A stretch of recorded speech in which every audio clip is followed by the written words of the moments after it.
That level of paranoia, daily paranoia, infected across this city. And they have reason to be paranoid, because just because ICE are not standing on every street corner checking every bit of paperwork, what is undoubtedly happening, and we saw this for ourselves, blacked out cars, Jeeps, SUVs sitting, watching silently, blacked out windows, with guys inside, ICE agents, usually wearing masks or balaclavas, simply observing, looking for people, frankly, who have brown or black skin, who at some point they might be able to detain and look for their papers. We found one of those cars yesterday, just sat outside a street in suburban Minneapolis. We tried to ask them some questions. This is what happened. Hello, sir. We're from the UK. We're journalists from the UK. Would you speak to us?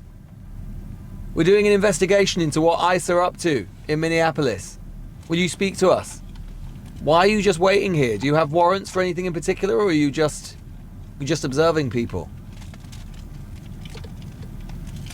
There's a lot of international interest about what's going on. It seems a very weird thing to do on a Sunday afternoon. Just sit here in this residential car park. Blacked out car.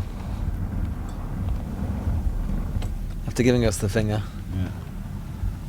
And now pointing at the Vikings? Minnesota Viking flag.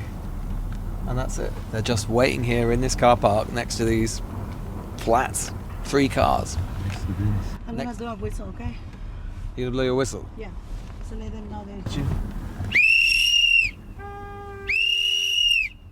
And not long after we'd been there, and we tried to ask those questions, about 5 minutes, and we were there with our guide, Myra, who was waiting for other observers to join, what should appear overhead but a drone. And this is commonplace. I asked Myra, why are they trying to do this? Why are they just sat there? So much of it is about intimidation. So much of it is about theatre. These guys do not have warrants. They do not have judicial warrants to go into these properties and take people, right? Because quite frankly, they don't know who they are. What they do have is an administrative license, basically to try and to potentially detain people and ask for their papers if they are on the streets. And as a consequence, as you've already alluded to, people are not going out to get their shopping. They're not going to school. They're not going to church. They are hiding in their own city, sometimes, often, even though they are American citizens or green card holders. This is the level of fear which is deep in this city. And that is not a surprise, because we weren't there for very long, where out of nowhere, 5 SUVs, ICE SUVs appeared and started knocking on some doors. Several cars just appeared. Small, and this out. All masked. All wearing hoodies. Men in their 20s, 30s. And knocking on the door. 3 o'clock, 9 o'clock.